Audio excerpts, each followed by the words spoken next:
You're listening to the LouCity and Racing Players Podcast.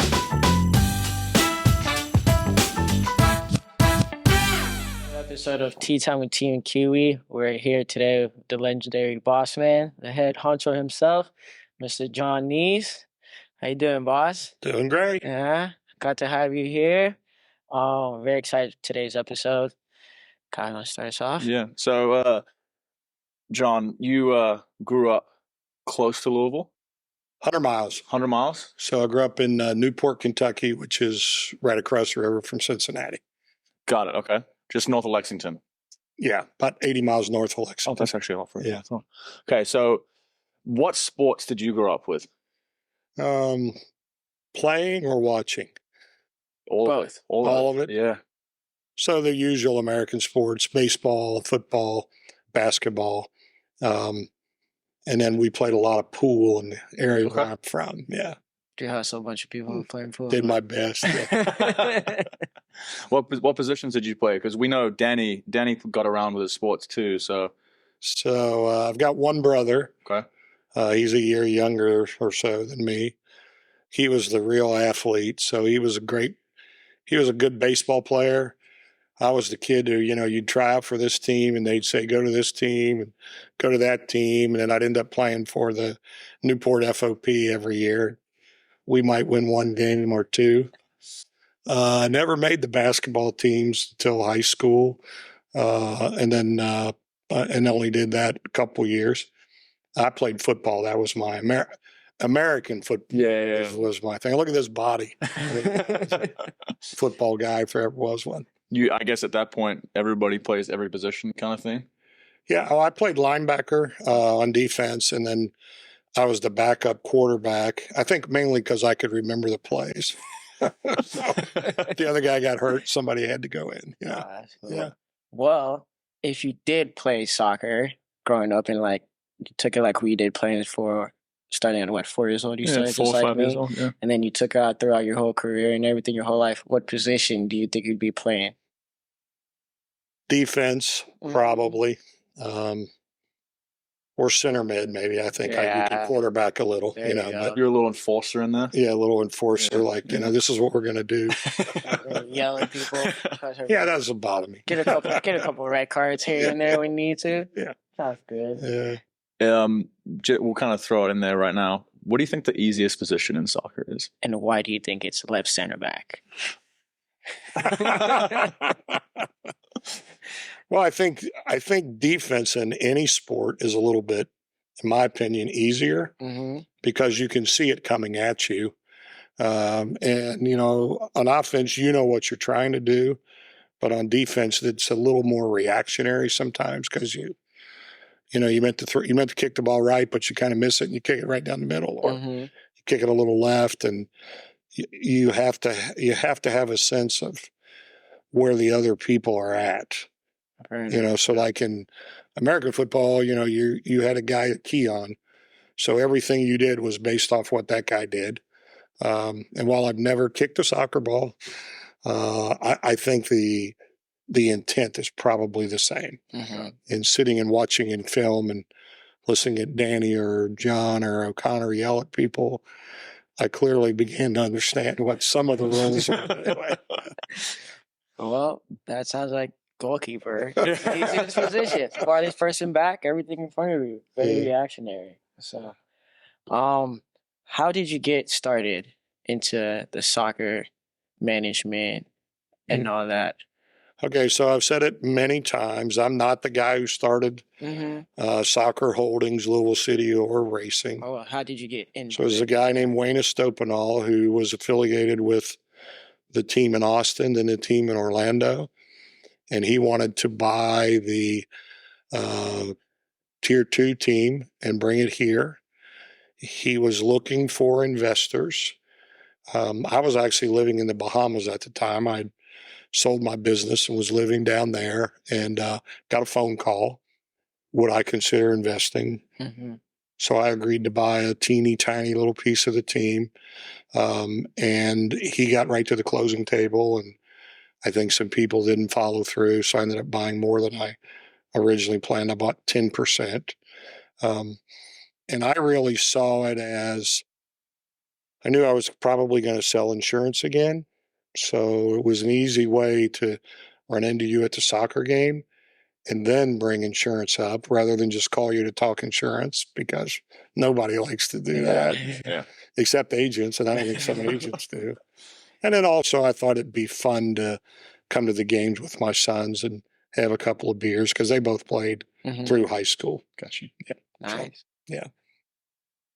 I guess like with that, with your role like changing over the years, have you enjoyed, I guess, that transition into like becoming the chairman and everything like that of the two teams?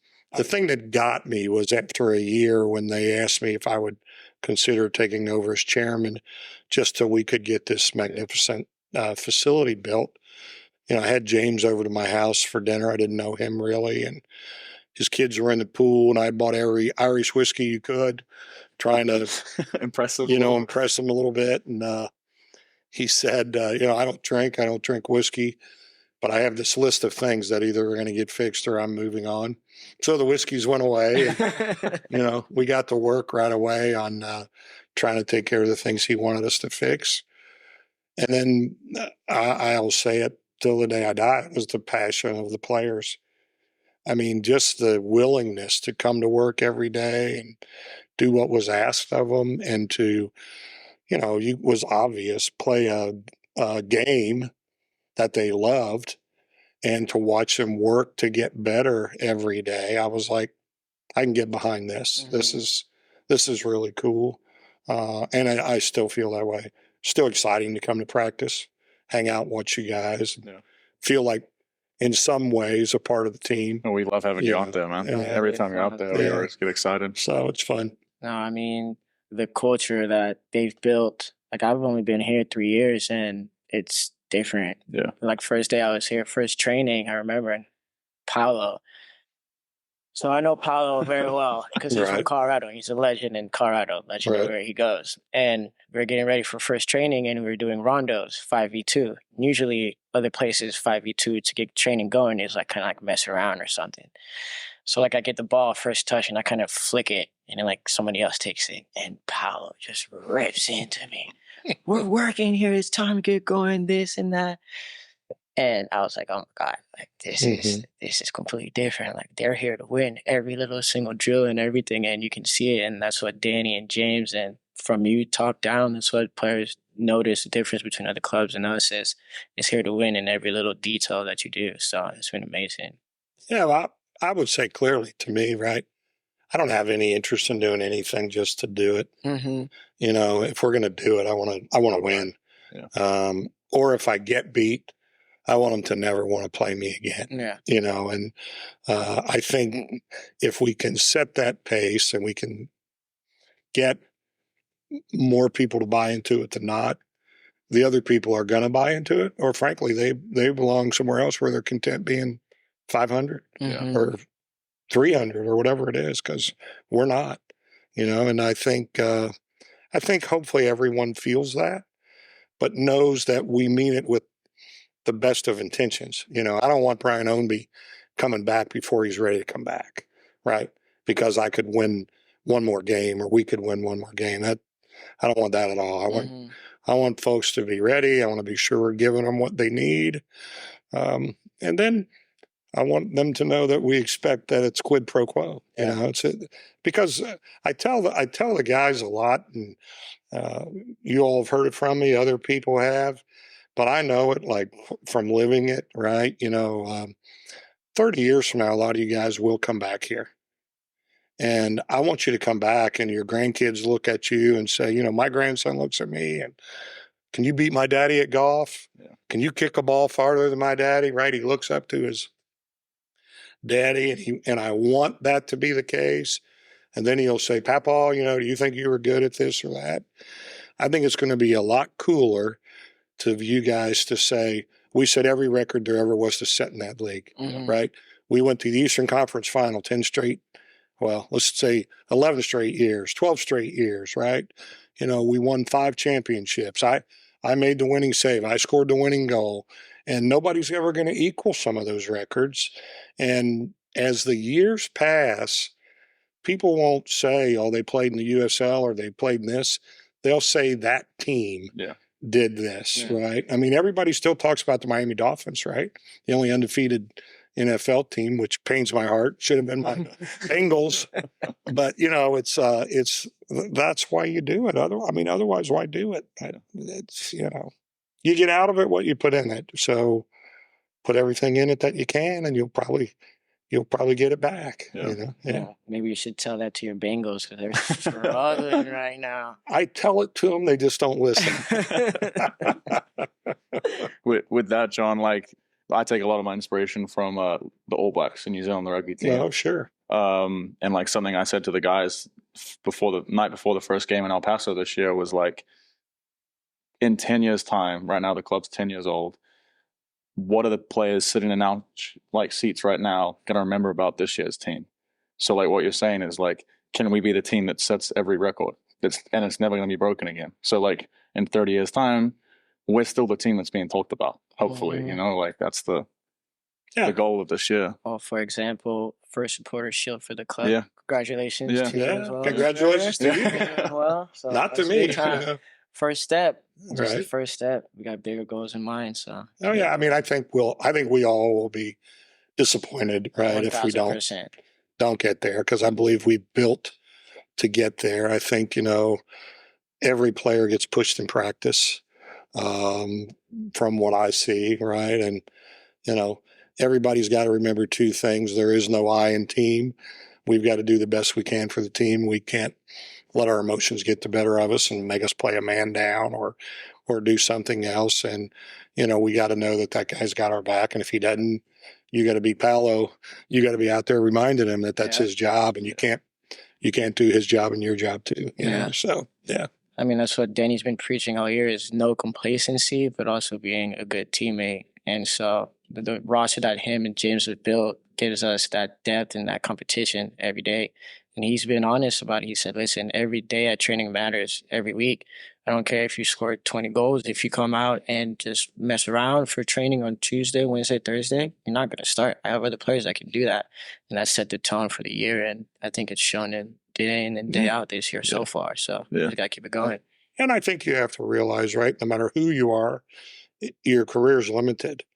So you don't get that chance to go back and do it over. You might get to play another year, but you don't. And, look at Jorge this year, look at Brian, look at whatever ends up with Manny here, when you got that shot, you either are prepared for that moment or you aren't. And there just aren't, there aren't second chances. Not in sport. No. And I don't think in life either, but I won't probably be here in 30 years, but what I want to know when I'm hopefully looking down at this, right, that the people who are in those jobs came through this organization. And, you guys get it now, but that you stay in this community, you get back to Louisville, Southern Indiana, Kentucky, and that you're still very much a part of it, because that's what's important to me. If everybody just played and then moved away and we never saw them, but if you ended up settling back in New Zealand, and I was in New Zealand, I want to call you and know that you want to come see me.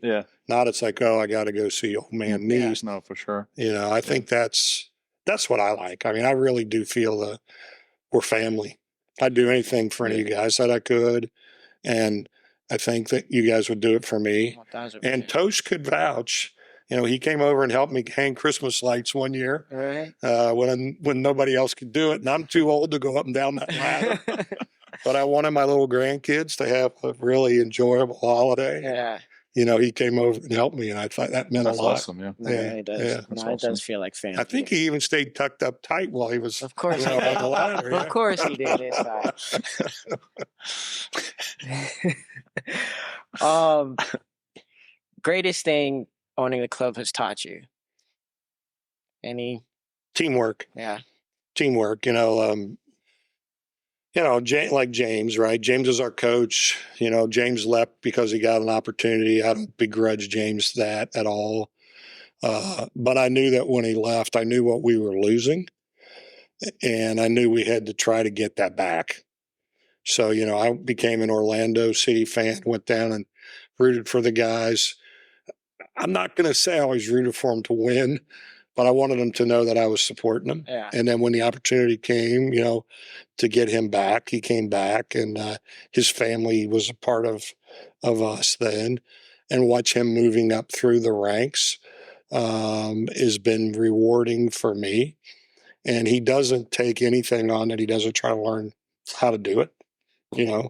Or like talking to Paolo now, or Luke when Luke was still here, right? Kind of what do you guys want to do when your playing days are over? What are some of the other roles that you might play, because I really think there are a lot of great roles in this organization besides just on the pitch that some of the players could play. Yeah. So guys have great personalities, right? So like George. Yeah.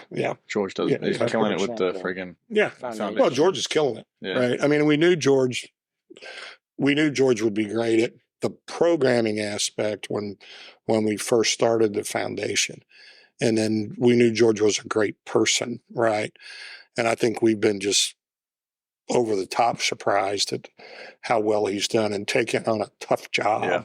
There's a lot going on. Yeah. He's in the office early. He's in the office late. Yeah, and the hardest thing about a foundation, right, I think, is you've got to serve the whole community. You can't just serve one population or one geographic area. You've got to reach out because, growing up with my mother being from the hills of Eastern Kentucky and my father being from over there's just as much poverty there as there is in Louisville or Lexington and it's existing across the river. And if we're going to help kids, we've got to try to help kids everywhere from all walks of life. And, even the year when we had the triumvirate coaching, so we had Paolo, George, and Luke, and we didn't have a coach. USL was calling me every week, telling me I had to put a coach.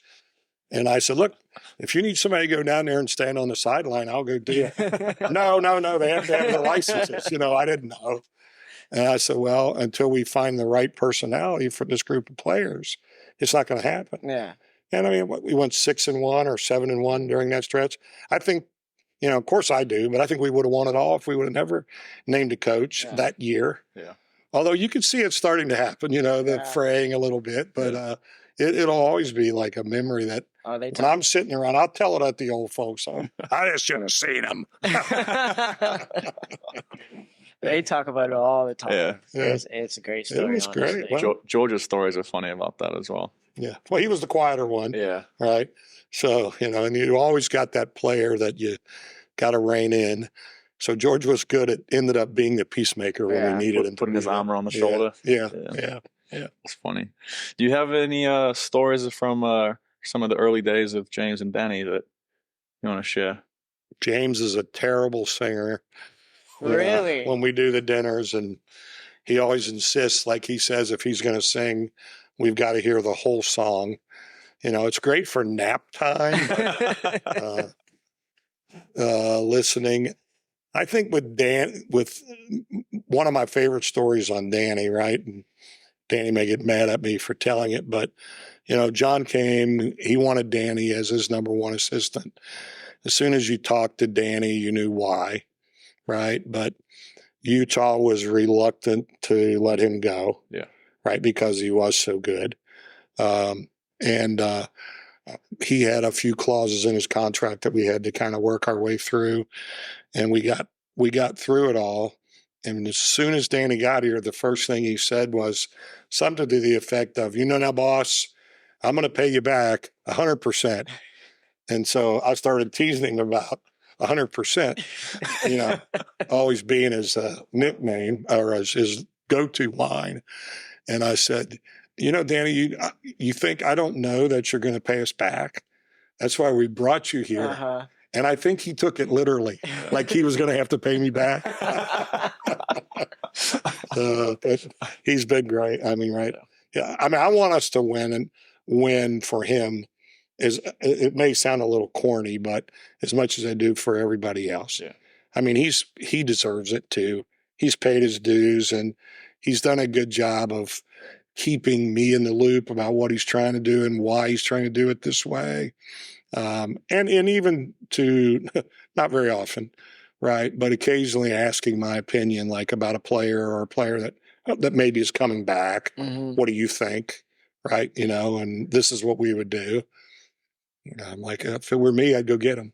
You never know when somebody's going to go down, Yeah, right? that's true. So. I mean, that's one thing that's really good about Danny is his open door policy. Very He's always transparent. very transparent, very Yeah. honest. You can go in there and ask him like why you're not playing. He'll tell you have bad trainings or this and that. I'm deciding to go this way with the team because of this tactical reason and all that. It makes it easier for the players instead of just wondering why you're not playing in this. You can just go and ask him, and and then you can okay, I got to go work on this, and he's done this for this reason and stuff like that. So. Yeah. Well, one of the things I enjoy the most about that, my 11-year-old grandson, you guys all know BB, right? Yeah. Or Bennett, he loves you guys. I mean, just can't wait to be around the team. Any opportunity I've got to bring him, he wants to come. And he scrutinizes the lineup almost as much as Dad. So we'll be in the suite before the game, and he'll sit down and he'll say, Papa, what is he doing? Not starting player A over player B. And I'll be like, buddy, I don't know. Go ask him. And Danny knows it's coming. So Danny will give him a minute, and then it's fun to watch that interaction. And it's really fun too, like with Santi, right? To know that kid knows us and feels good enough that when he sees you, he's going to hug you. Yeah. You don't got to make him hug you. He's going to hug you. I love seeing Santiago. Yeah. They're great kids. Hilarious. You know what? Next time Benny comes out to training, we should have him stand next to Danny with a whistle. Yeah. Have him coach us. Be great. Have him coach us. Clipboards, making notes. Yeah. No, not that way. And then we'll hear him wrestling over who's the head coach. Right? Okay, so now we're getting into the fun part of the podcast. This is, I don't know, maybe he's your first, maybe he's your second favorite Irishman. Depends on how you feel with James. But so this is Niall's favorite question. We ask all the new players for the team. What is the most dangerous animal that you think you could kill with your bare hands if you were in like a UFC octagon? To the death. You're fighting to the death right now. That I could kill. That you could kill. Oh, I think I'd like to take on a honey badger, That's pretty good. I haven't heard that one. We haven't heard that He one. thought he could take a hyena. A hyena? Yeah, it's better than the bobcat than Niall thinks. Niall thinks he can take a bobcat, yeah. This is craziness. Yeah. Absolutely not. Well, Niall would flop it to death. Right? Yeah. What did you say? I started off with a cheetah, and then I realized that was a little bit aggressive of me. Well, yeah. I don't even know what I ended up with. What did Paulo say? I don't know. We got into sheep, didn't we? Oh, a wild hog. I thought I could take a wild hog. If you want to try a wild hog, I'll take you to Abaco and we can go hunting. Boar hunting. I would love to see that. I would love to see that. I would love to come. We'll lock him in a little cage with me. All right. There you go. I don't know how that goes. After we win it all. After we win it all. We were in South Africa once, and you had your own little hut that you stayed in, and you walked back to the main area to eat and stuff. And they told you never to leave without somebody with you with a gun. So one morning we got up to leave, and as we came out, there was a panther sitting on our deck sunning. So we backed quickly into the room, and nothing happened. So when we got back to the lodge, I asked the guy, I said, people ever been killed here? And he said, oh, yeah, they've been killed by giraffes. They think they can get close to giraffes, and then they get trampled, or an elephant with that. And I'm like, okay, nothing exciting. Nothing got eaten or anything. Just a panther just chilling right there. Kind of looked at us like, what's wrong with this guy? I can eat him. Me and Simon are trying to convince Danny that once we win it, to take us to Kentucky Down Under. What's that? Yeah. It's like an hour and a half away. It's like the Australian zoo. They got like kangaroos and crocodiles and stuff like that, apparently. I know. Yeah. We always drive past it when we go like Memphis or like Birmingham. I'm not knowing. Yeah. I'm in. We'll do it. Yeah. Okay. Right? Yeah. All right. Absolutely. I like that. You want to do the fast five? No, you got it. Okay. These are our fast five. All right. Favorite soccer player of all time? My favorite soccer player of all time? Yeah. Paulo. Okay. Absolutely. Yeah, that was me too. I said that too. Choice. Yeah. Favorite Louisville restaurant? Probably Repeal. Okay. Yeah. That's downtown, right? Yeah, that was really good. Paulo raves about it too. Yeah. Check it out. Favorite Netflix show? Would the Sopranos qualify? Yeah, Yes, very much so. absolutely. Great Very show. much so. Fantastic. Great show. Guilty pleasure. Alcohol. Bourbon? Bourbon, beer, you name it. Oh, yeah. And then, okay, 3 dream dinner guests. Could They be- could dead or alive. Yep. Speak any language. They'll speak English if not like. Any guest you want to have dinner with? 3 dream dinner guests. Tiger Woods. Probably I'd be a little chafed, but I'd like to do it. Joe Montana. Okay. Mhm. Because of my Bengals. And then probably a guy that I actually have had dinner with and really enjoyed it was Johnny Bench, Who's that? baseball player, greatest catcher of all time, I Really? think. Big Red Machine guy. They won the back-to-back World Series and stuff. And Johnny's still around. He's a nice guy. Yeah. Yeah. Who's your favorite baseball team? Cincinnati Reds. Reds. Yeah, They're not in yeah. the playoffs, are they? I'll tell you a great story. So when the Riverfront Stadium, which is where they used to play, opened in 1970. And the first game was the All-Star game. That's kind of cool. Yeah. So the kids from my neighborhood, we lived about a mile from there, a mile and a half across the river. And you've heard the stories about, 15 men came in that night. Well, 15 boys went up the sewer that night. 14 of us got to stay and watch the All-Star game. One poor kid got caught. So you come in through the river, climb up through the sewer, shove the manhole it off, and run like mad, and stay and see the world That's during the awesome. All-Star game. That's That's awesome. awesome. Yeah, Wow. yeah. So, That's like the English stuff where like people used to hop the fences, you know what I mean? Yeah. Like through the terraces to get in. That's crazy. Yeah. Damn. Do you still know the route, how to get up there or what? well, that stadium's gone. Oh, is it? Yeah. What you mainly had to know was how to move really quick when you heard that gurgling sound. Go, go, go. Run! Oh, that's awesome. Yeah. What do you want to do? George's question first? Or? Yeah, let's do the George's question. So George, every show, the guests, they put a question on for the next person. And George's question was, what is the bucket list? Do you have anything on your bucket list that you want to check off anytime soon or in the future or whenever? Well, we checked one of them off last week, Mm-hmm. right? That's Thanks right, to yeah. you guys. Yeah. I wanted us to win everything there was to win. Still to go with this team, right? I want us to set every record that there is to set, which includes winning the cup, right? I mean, I won't say we consider the season a disappointment, but I certainly would be a lot happier if we get there. So that's one. I'd love to go west. I've seen a lot of the world, but I've really never seen the American West, all of it. I think I would enjoy that a lot, because my father was a disabled veteran and all that kind of stuff. So When you say the West, do you mean like the American West, like, Montana. okay, yeah. He's from New Zealand. Yeah, He no, doesn't no, understand. I was thinking like you know. Utah or like how far are Oh, we on? all of it. Okay. Yeah. So if you talk to my kids, they say, Dad, you would have been a great cowboy, Mhm. right? Big So scout whatever that country. means. So I think I would like to still do that. Yeah. We did a dude ranch once, and I wasn't so good on the horse, but it was like It'd be John Dunn. Yeah. yeah, I'd like to be John Dutton. That'd be nice. Is there any future plans that LouCity fans can get excited by?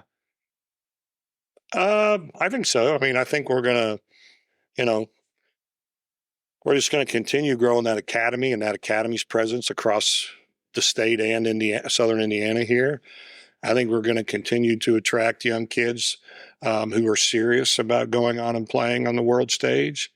We're already doing that with you guys here, with some players who've moved on. So I think the future's bright. That Mhm. would excite me. I believe that we'll get promotion and relegation in the USL.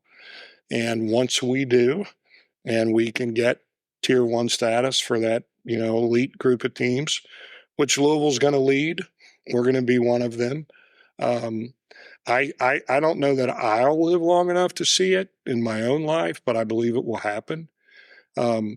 We'll play the MLS winner if those are the two leagues. and we'll beat them. Yeah. And when we do, the parity question will really get started. And then there'll be a Super Bowl or something like it. And there'll be a merger of the two leagues. And, we'll get our due, which means we'll need a bigger stadium so they can look forward to the renovation or the new one. I believe those things are happening. I don't believe the talent level, top to bottom, is that great, that different. Clearly, there are occasional superstars, right, in any sport. Yeah. But I just think that's it, right? World-class facilities, world-class soccer, and we need world-class fans. They need to be here. Yeah. You can't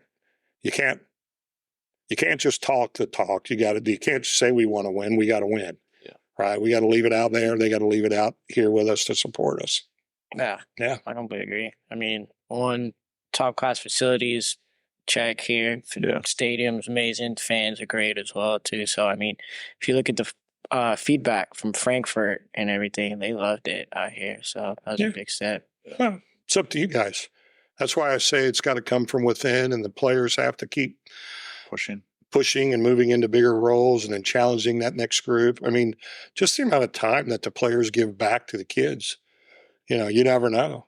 Or you touch that one kid and then changes the course of their life, and, off they go and they become you, right? Well, Paolo and Guillermo, they started this program. I don't know if you heard about it yet. Is the players going to coach some of the academy teams during the week. That's great. Yeah, so we started 2 weeks ago. Yeah, once or twice a week. Yeah. 2 of us will go out a day, right? Monday, Tuesday, Thursday, Friday, and just to go and coach the academy kids with the other academy coaches and interact with the kids and stuff. I did it last Monday. It was a lot of fun. Yeah. It was a great time. And the kids, they really loved it.